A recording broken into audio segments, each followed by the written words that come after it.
ये भी इसके महात्म्य को दर्शाता है।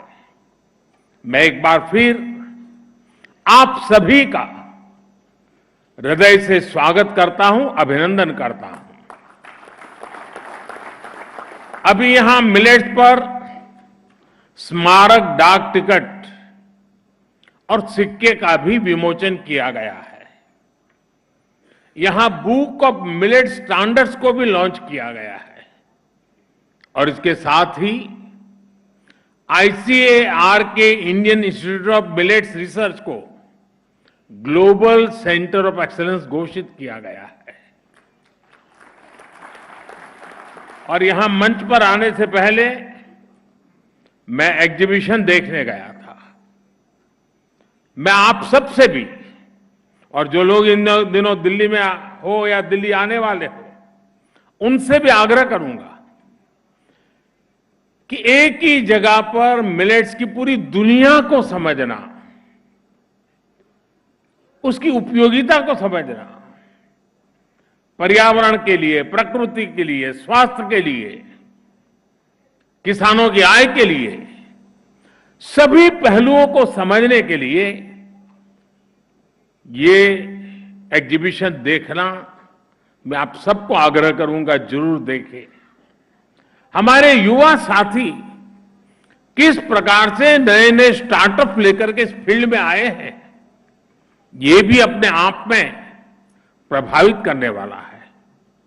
ये सभी भारत के कमिटमेंट, भारत की प्रतिबद्धता को प्रदर्शित करते हैं। फ्रेंड्स, ग्लोबल मिलेट्स कॉन्फ्रेंस से जुड़े विदेशी अतिथियों को लाखों किसानों के सामने मैं आज एक जानकारी भी दोहराना चाहता हूं। मिलेट्स की ग्लोबल ब्रांडिंग, कॉमन ब्रांडिंग को देखते हुए भारत में मिलेट्स या मोटे अनाज को अब श्री अन्न की पहचान दी गई है।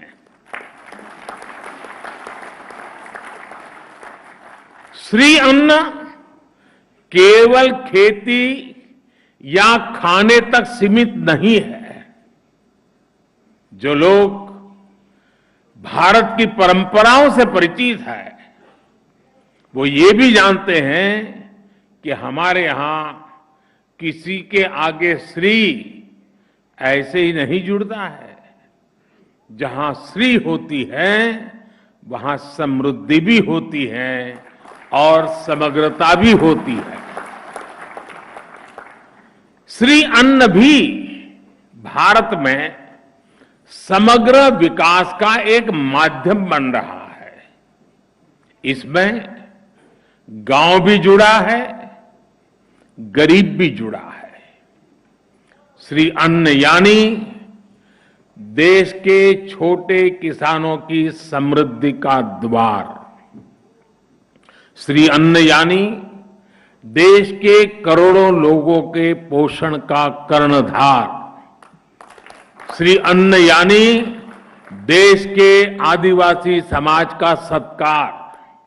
श्री अन्न यानी कम पानी में ज्यादा फसल की पैदावार।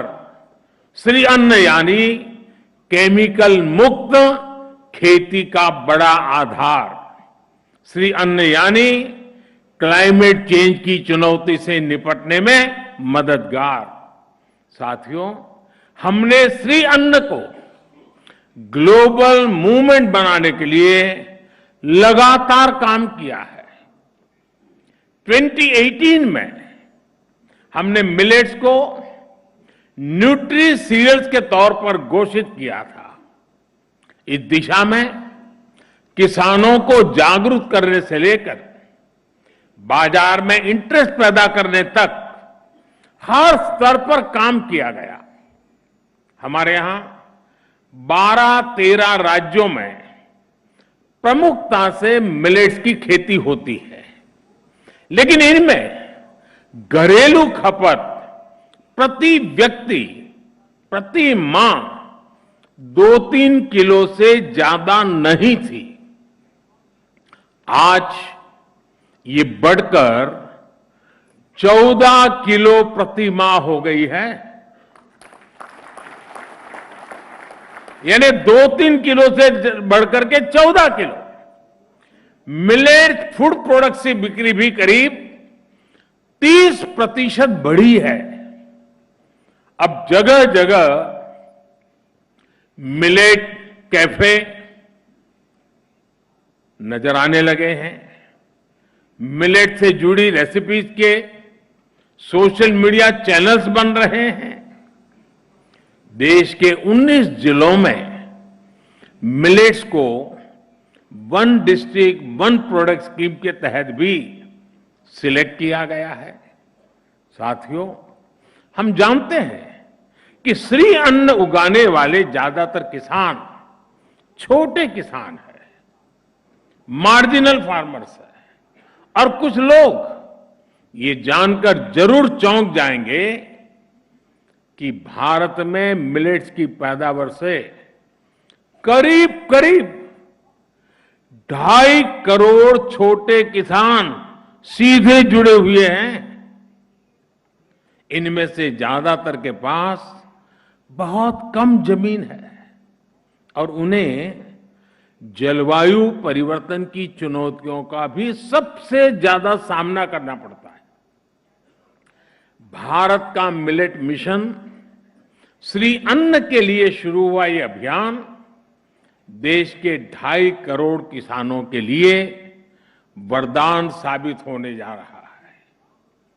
आजादी के बाद पहली बार मिलेट्स पैदा करने वाले 2.5 करोड़ छोटे किसानों की किसी सरकार ने इतनी बड़ी मात्रा में सुध ली है।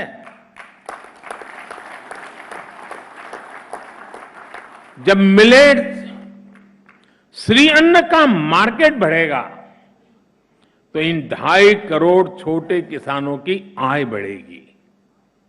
इससे ग्रामीण अर्थव्यवस्था को भी बहुत लाभ मिलेगा। प्रोसेस्ड और पैकेज फूड आइटम्स के जरिए मिलेट्स अब स्टोर्स और मार्केट तक पहुंच रहा है। पिछले कुछ वर्षों में ही देश में श्री अन्न पर काम करने वाले 500 से ज्यादा स्टार्टअप्स भी बने हैं। बड़ी संख्या में एफपीओज इस दिशा में आगे आ रहे हैं। स्वयं सहायता समूहों के जरिए महिलाएं भी मिलेट्स के उत्पाद बना रही है। गांव से निकलकर ये प्रोडक्ट्स मॉल और सुपर मार्केट तक पहुंच रहे हैं। यानी देश में एक पूरी सप्लाई चेन विकसित हो रही है। इससे युवाओं को रोजगार भी मिल रहा है और छोटे किसानों की भी बहुत बड़ी मदद हो रही है। साथियों, भारत इस समय G20 का प्रेसिडेंट भी है। भारत का मोटो है one earth, one family, one future. पूरे विश्व को एक परिवार मानने की यह भावना इंटरनेशनल मिलेट ईयर में भी झलकती है। विश्व के प्रति कर्तव्य भावना और मानवता की सेवा का संकल्प सदैव भारत के मन में रहा है। आप देखिए, जब हम योग को लेकर आगे बढ़े तो हमने ये भी सुनिश्चित किया कि अंतर्राष्ट्रीय योग दिवस के जरिए पूरे विश्व को उसका लाभ मिले। मुझे खुशी है कि आज दुनिया के 100 से ज्यादा देशों में योग को अधिकृत रूप से बढ़ावा मिल रहा है। आज दुनिया के 30 से ज्यादा देश आयुर्वेद को भी मान्यता दे चुके हैं। इंटरनेशनल सोलर अलायंस के रूप में आज भारत का ये प्रयास सस्टेनेबल प्लेनेट के लिए एक प्रभावी मंच का काम कर रहा है। और ये भी भारत के लिए खुशी की बात है कि आयसा से भी 100 से ज्यादा देश जुड़ चुके हैं। आज चाहे लाइफ मिशन की अगुवाई हो, क्लाइमेट चेंज से जुड़े लक्ष्यों को समय से पहले हासिल करना हो, हम अपनी विरासत से प्रेरणा लेते हैं, समाज में बदलाव को शुरू करते हैं और उसे विश्व कल्याण की भावना तक लेकर जाते हैं।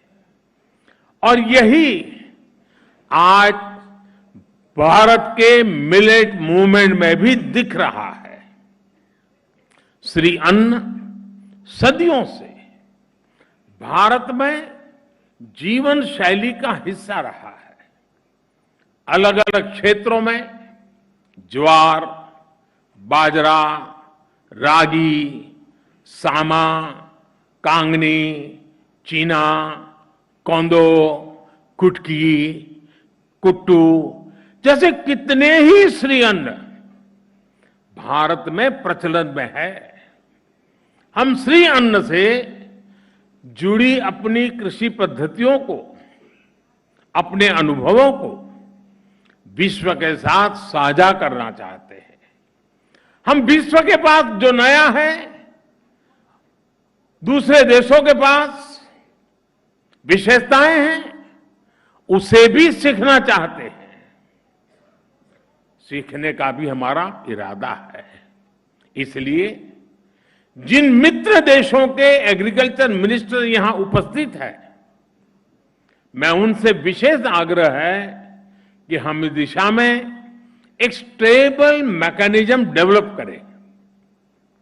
इस मैकेनिज्म से आगे चलकर फील्ड से लेकर मार्केट तक, एक देश से दूसरे देश तक एक नई सप्लाई चेन विकसित हो, ये हम सबकी साझा जिम्मेदारी है। साथियों, आज इस मंच पर मैं मिलेट्स की एक और ताकत पर जोर देना चाहता हूं। मिलेट्स की यह ताकत है इसका क्लाइमेट रेजिलियंट होना। बहुत एडवर्स क्लाइमेटिक कंडीशन में भी मिलेट्स का आसानी से उत्पादन हो जाता है। इसकी पैदावार में अपेक्षाकृत पानी भी कम लगता है, जिससे वाटर क्राइसिस वाली जगहों के लिए एक पसंदीदा फसल बन जाती है। आप सब जानकार लोग जानते हैं कि मिलेट्स की एक बड़ी खूबी यह है कि इसे केमिकल के बिना भी प्राकृतिक तरीके से उगाया जा सकता है। यानी मिलेट्स मानव और मिट्टी दोनों के स्वास्थ्य को सुरक्षित रखने की गारंटी देता है।